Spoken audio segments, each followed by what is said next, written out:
Hello again, doing another build on my cyberpunk style setting.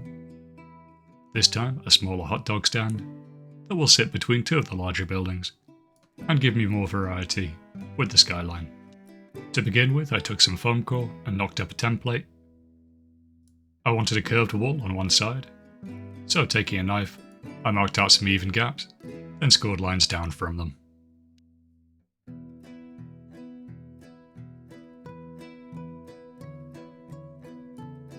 This then allows you to create curved walls, as long as you cover up the outside, so the gaps get filled.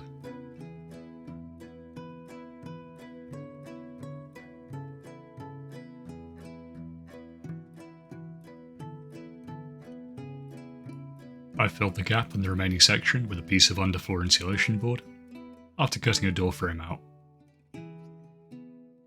Taking hot glue, I then attached this to the base.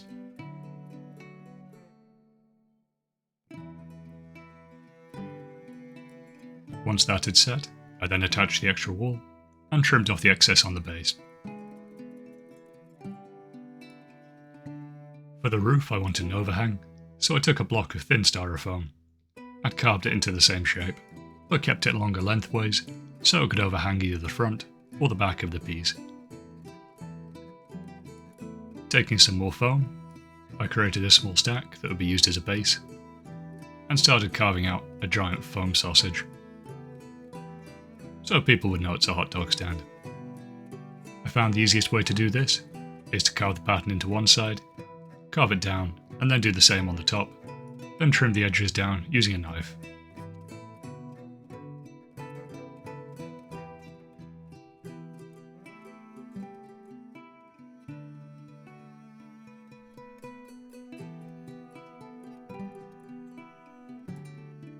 To create some metallic rods, I took some bamboo skewers, trimmed them down to size, but kept the pointy bits on. Then pushed them through the foam stack, then embedded it into the side of the sausage.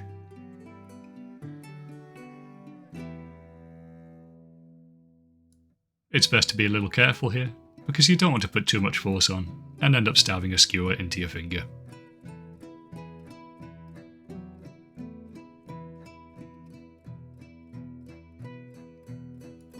Once I was happy with the positioning, that went on top of the roof. To cover the gaps on the curved wall, I took some metallic textured cardstock and applied hot glue on one edge, so I could stick it on, then apply it round so you get a nice tight fit.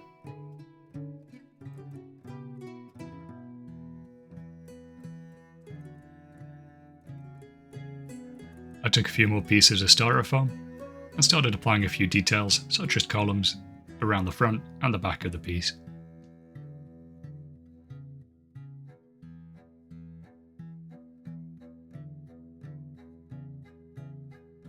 I used EVA foam to cover the gaps in the edges of the foam core around the gap for the serving window.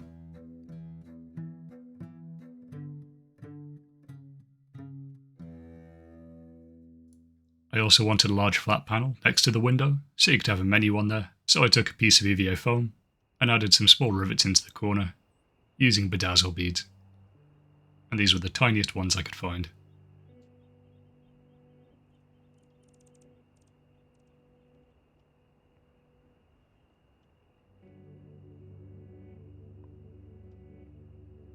At the moment it's looking a bit too pristine and nice, so I went in and started tearing out some parts of the foam so it'd get some weathering and some degradation of material.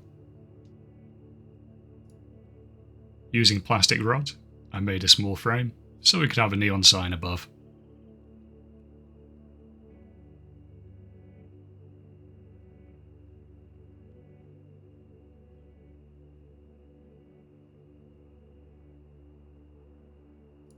At this stage, I gave the entire thing a coat of black gesso to prime it and to seal some of the materials together.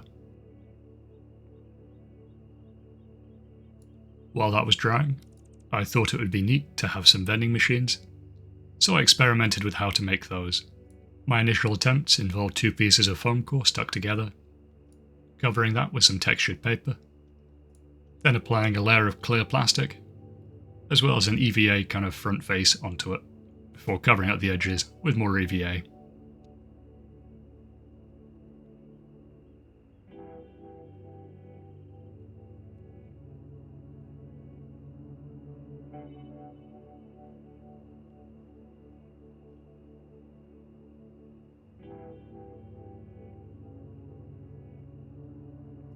An advantage of EVA foam is you can push shapes into it, so the buttons here were just made using the edge of a sculpting tool and pressing some light lines into it. I made enough to cover the curved wall section, where it was a bit bare, and moved on to the next paint section, which involved taking an old piece of packaging foam and sponging on a sand colour over the entire thing, then hitting the frames with a metallic silver.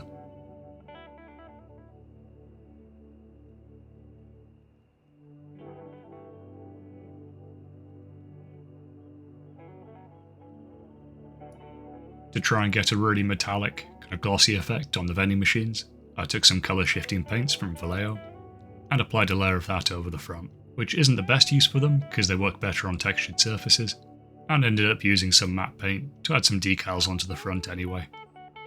But these are still a first attempt, and there's some more dev to do on them. The sausage got a layer of brown paint, and the metallic surface got a bit of weathering using watered down brown paint again.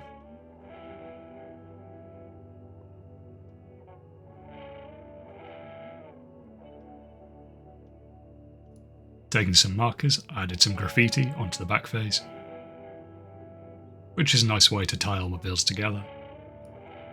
Going for an outline using a black felt tip, filling it in with colour, and then adding a few weird details in the middle, so it looks a bit like that kind of puffy inflated text you get. For the neon sign, I took some hobby wire and bent it into the shape of a hot dog and a bun, before giving it a coat of black gesso to prime it. One of the vending machines had a hollow front, so I painted up some spare guns I had and put them inside, before sealing them in with a layer of acrylic plastic.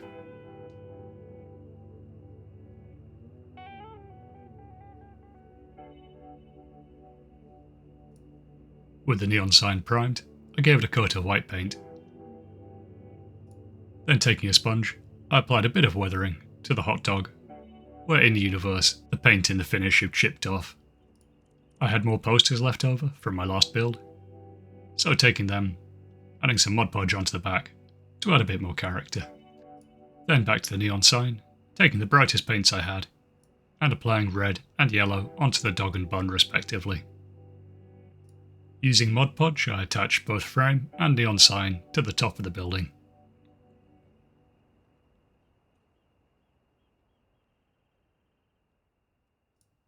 Then using more of the plastic girders and a piece of the textured cardstock, I added a shutter above the serving window.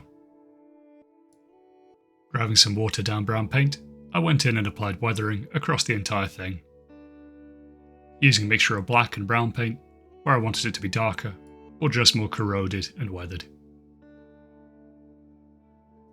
I also used this on the vending machines to tie them into the overall colour scheme as well.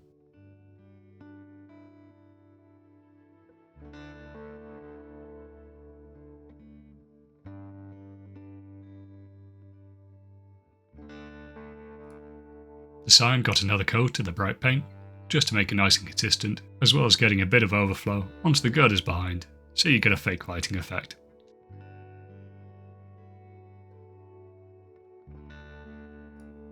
The very final detail was to make a small girder, paint it silver, rust it down, and then apply that underneath the canopy, so it'd have a bit more support holding it up, and look a bit more realistic. When that piece had fully dried, it was done. So I had a hot dog stand and several vending machines that could go on the outside of any of the buildings and act as scattered terrain inside when I get round to doing the interiors. Yep, tonally it fits in with the other buildings, and it's slightly lower down, so it adds a nice level of height which should make it a bit more versatile in gameplay. I reckon I'm about a third of the way through the Cyberpunk builds, and could cover a 3x1 section of board at the moment with the existing buildings. So still a fair bit to do, so there's a lot more of the city to plan out and explore. I might take a break from the Cyberpunk stuff for a week or two, as I have some stuff turning up that I don't want to make a start on. But anyway, thanks so much for watching, I hope to catch you next time.